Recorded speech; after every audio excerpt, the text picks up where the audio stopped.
मंजिलें क्या है, रास्ता क्या है।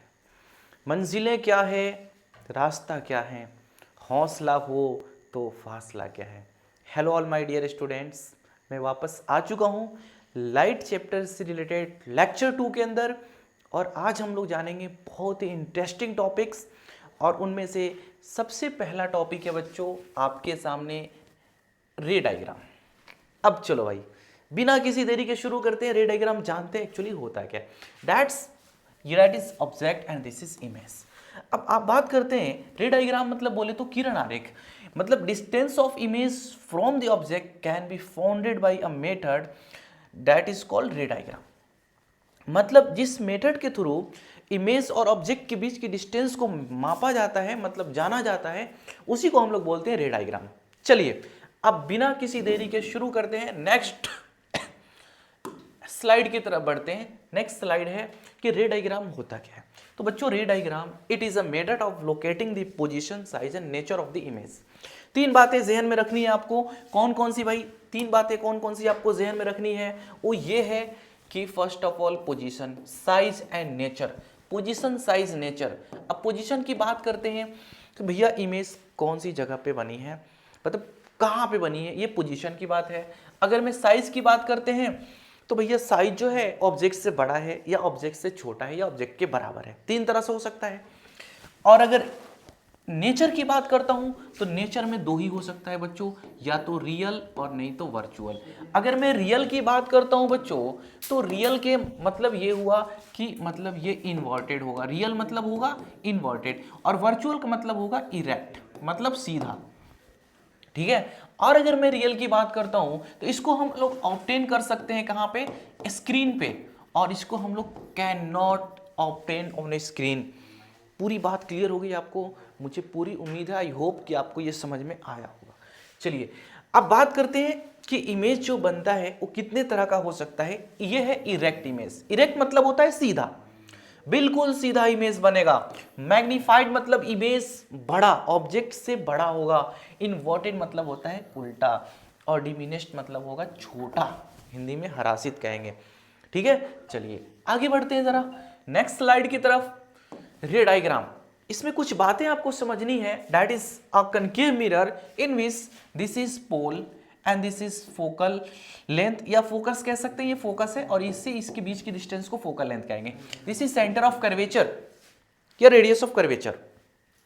चलिए अब ये बेसिक डायग्राम है बिल्कुल। अब नेक्स्ट स्लाइड की तरफ बढ़े हम, तो हमें आता है हमारे सामने कि rule for image formation. Rule number 1 की अगर मैं बात करूं तो रूल नंबर 1 ये कहता है कि अगर कोई भी लाइट रेस अगर प्रिंसिपल एक्सिस के पैरेलल है, जस्ट लाइक कुछ इस तरीके से, यहाँ पे एफ और यहाँ पे सी, तो आफ्टर रिफ्लेक्शन इस पासिस थ्रू एफ, मतलब अगर कोई इंसिडेंट रे प्रिंसिपल एक्सिस के पैरेलल आ रही है तो रिफ्लेक्शन के बाद वो एफ से होकर के पास कर जाएगा, गुजर जाएगा। ठीक है, वही चीज यहां पे देखिए, a ray of light which is parallel to the principal axis of a concave mirror passes through its focus after reflection from the plane mirror. देख रहे हो ना, ये वाली कंडीशन, ये वाली कंडीशन। ठीक है, रूल नंबर 1 आपको समझ में आ गया। बात करते हैं रूल नंबर 2 की। चलिए स्लाइड नंबर 6 की तरफ। रूल नंबर 2 क्या कहता है बच्चों कि अगर कोई ऑब्जेक्ट सी से होके कोई रे ऑफ लाइट जाता है, सॉरी रे ऑफ लाइट अगर कोई सी से जाता है तो क्या होगा? ऐसी सिचुएशन में जब कोई रे ऑफ लाइट अगर सी से होके जाता है तो सी से ही वापस चला जाएगा। A ray of light passing through the centre of curvature of a concave mirror is reflected back along the same path. I hope ये समझ में आया होगा। मैंने आपको 2 रूल बताया। रूल नंबर 3 की तरफ पढ़ते हैं हम लोग। रूल नंबर 3 कहता है कि a ray of light passing through the focus of a concave mirror, मतलब फर्स्ट रूल का सीधे उल्टा है, पहले वाले रूल का सीधे उल्टा। मतलब अगर एफ से होके जाता है तो रिफ्लेक्शन के बाद प्रिंसिपल एक्सिस के पैरेलल हो जाएगा। चलो भाई, पहले वाले में क्या था, अगर प्रिंसिपल एक्सिस के पैरेलल है तो एफ से होके गुजर जाएगा। इसमें क्या है, एफ से होके जाएगा तो प्रिंसिपल एक्सिस के पैरेलल हो जाएगा। मैंने आपको बच्चों 3 रूल सिखाए, तीनों रूल बढ़िया से समझ में आ गया। अब बात करते हैं रूल नंबर 4। यही 4 रूल हैं बस। चलिए रूल नंबर 4 कहता है, जस्ट लाइक एक अगर मान लीजिए आपके सामने मैंने यहाँ पे एक प्लेन मिरर बना, सॉरी एक कनकेव मिरर बनाया यहाँ पे, और जितने एंगल के साथ इंसिडेंट रे आएगा उतना ही एंगल के साथ वापस चला जाएगा। वही चीज कह रहा है ना यहाँ पे, देखो a ray of light which is incident at the pole of concave mirror is reflected back making the same angle with the principal axis, ठीक है ना, that is angle I is equal to angle R।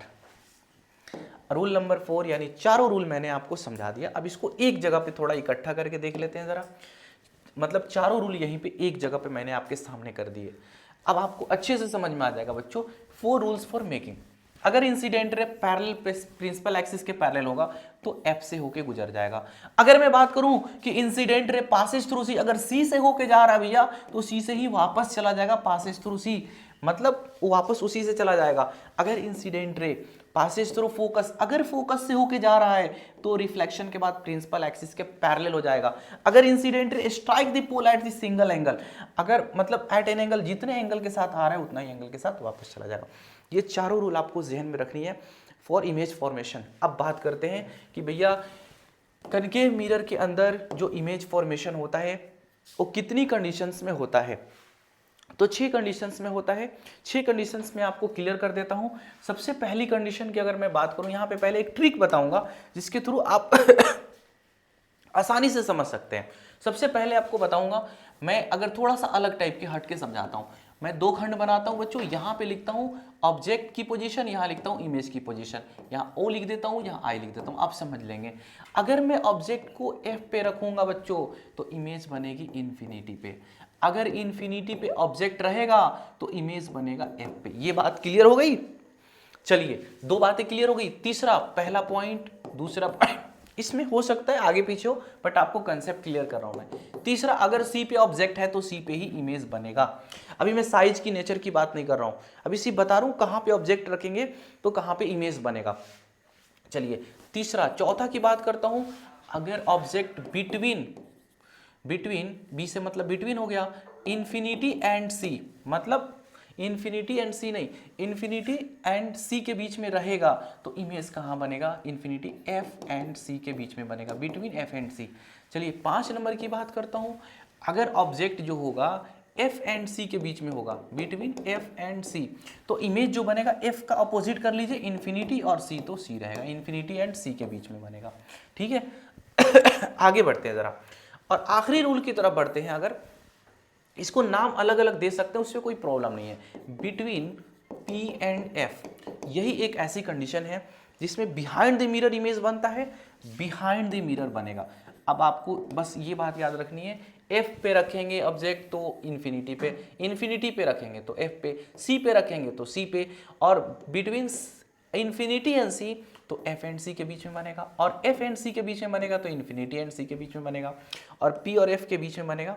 ये एक ऐसा condition होता है, single condition, जिसमें कि वर्चुअल इमेज बनता है। बाकी पांचों में बच्चों रियल इमेज बनता है, इन्वर्टेड बनता है, मात्र इस वाली कंडीशन में। और यही वाली कंडीशन वो है जिसमें सैलून में जो हम लोग कहते हैं ना कनकेव मिरर का इस्तेमाल करते हैं, तो हमारे फेस को देखने के लिए कि हमें इरेक्ट नजर आए, वो ये वाली कंडीशन होती है बच्चों। मतलब वहां पे ऑब्जेक्ट की जो पोजीशन होती है वो क्या होती है, बिटवीन P एंड F। चलिए आगे बढ़ते हैं बच्चों जरा, इस पहला पॉइंट इसके अकॉर्डिंग आपको समझाता हूं। आई होप कि आपको जो मैंने ट्रिक बताए वो बिल्कुल आपको समझ में आ गया होगा बहुत अच्छे से। चलिए, अगर ऑब्जेक्ट बियॉन्ड C होता है, बियॉन्ड C मतलब इन्फिनिटी भी कह सकते हैं, मैंने आपको अभी समझाया, तो इमेज जो बनेगा वो कहां बनेगा, between C and F। Image कहां बनेगा, C और F के बीच में बनेगा, यहां पे देख लो। और ये इमेज जो बनेगा वो रियल बनेगा, इन्वर्टेड बनेगा और छोटा बनेगा। ठीक है, पहला पॉइंट आपको समझ में आ गया। अगर बात करता हूं अगले पॉइंट की तरफ, तो ऑब्जेक्ट C पे बियॉन्ड C, ये हो गया क्लियर। चलिए ऑब्जेक्ट एट C, अगर मैं दूसरा कंडीशन की बात करता हूं कि ऑब्जेक्ट अगर C पे है तो इमेज भी बच्चों C पे ही बनेगा। याद रखिएगा, ऑब्जेक्ट अगर C पे है तो इमेज भी C पे, जितना बड़ा ऑब्जेक्ट उतना बड़ा इमेज। अब देखोगे इसकी नेचर की बात करूं तो रियल होगा और इन्वर्टेड होगा, और जितना बड़ा ऑब्जेक्ट उतना बड़ा इमेज, सेम साइज का बनेगा। देख रहे हो ना, जितना बड़ा ऑब्जेक्ट उतना बड़ा इमेज।